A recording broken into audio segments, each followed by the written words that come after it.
Lapkričio pabaigoje turėjome ekspertus, kurie vertino baigiamuosius darbus marketingo dalyko į MBA programą ir pasisakė būtent atsiliepimus po šitų gynimų.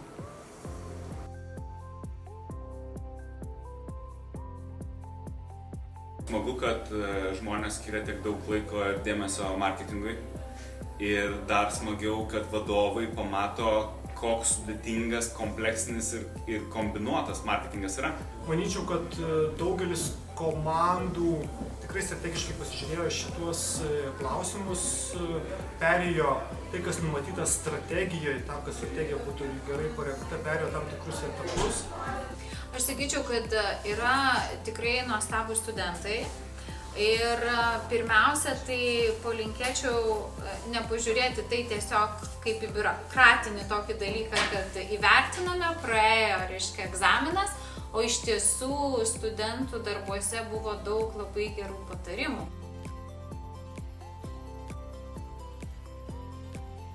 Bendruomenė, kuri čia būrėsi ir kuri jungiasi, tai labai smagiai atsispindėjo daugelio komandų pristatymuose ir jie tai labai akcentavo, kad būtent tie bendraminčiai, tie žmonės, kurie ateina čia, jie gauna labai daug tokios bendrystės jausmo. Kitas dalykas, kad praktinių žinių, tai yra tos praktikos, kurie ateina iš verslo pasaulio, kurie čia gauna kaip, vėlgi jau ne tik supakuota teorija, bet praktika kartu su teorija. Ir turbūt dar daugiau galvoju, ką visi labai akcentavo, tai kaina. Kodėl žmonės čia mokosi, tai ir netgi jų tyrimuose darytuose kaina buvo kaip esminis momentas, kai žmonės renkasi šitas studijas. Rinkoje tikrai turi ką pasiūlyti ši programa ir mane pačią nustebino, aš iki šiol buvau negirdėjusi apie šio tipo programą, būtent, kad MRU galima rasti. Tai atkreipė dėmesį ir manau, vėlgi pabrėšiu, kad tai yra galimybė universitetui parodyti, kad turi tokią programą, jinai tikrai yra turinti, beje, analizė parodė, kad turinti daug gerų modulių, kurie gali konkuruoti su kitais geriausiais universitetais šioje srityje. Taip kad galimybės didelės, reikia jas išnaudoti, svarbiausia dabar.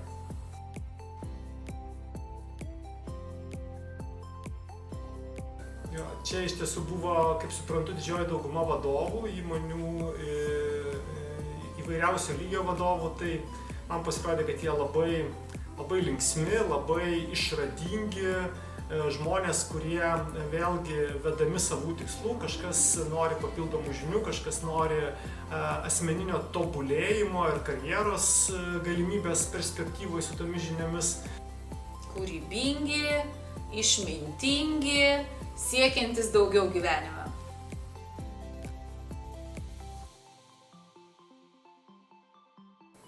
Aš manyčiau, kad apskritai kiekvienam žmogui pradžioje reikia atsakyti klausimą, ar jie apskritai nori mokytis. Nes man atrodo, brandesniam amžiui tu eini mokytis dėl to, kad tu supranti, kad tau kažko trūksta.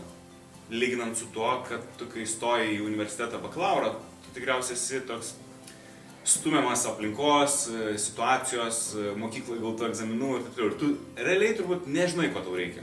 Tu tiesiog eini mokytis, nes visi eina mokytis. Brandesniam amžiui tu pradedi suprasti, ko tau reikia ir pagal tai tu pradedi rinktis, kas tau būtų aktualu, kas tau būtų įdomu.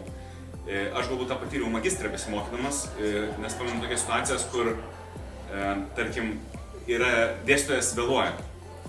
Ir bakalaure, tai dėstytojas vėluoja 15 minučių ir tu varai namo.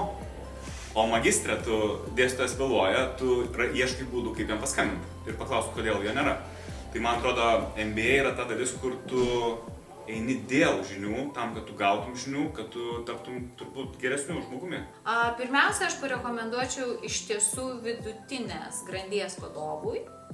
Manau, ypatingai įmonėse, kuriuose yra daug vidutinės grandies vadovų, tikrai įmonės rastų galimybę savo vadovams tobulėti. Taigi, jeigu esate vidurinės grandies vadovas, labai kviečiu studijuoti vadovų magistrantūrą MBA Mykolo Romerio universitete.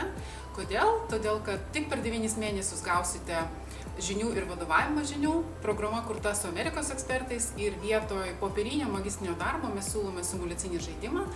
Todėl tai yra labai praktiškai naudinga ir labai kviečiu studijuoti, todėl, kad tai yra geriausias kokybės ir kainos santykis.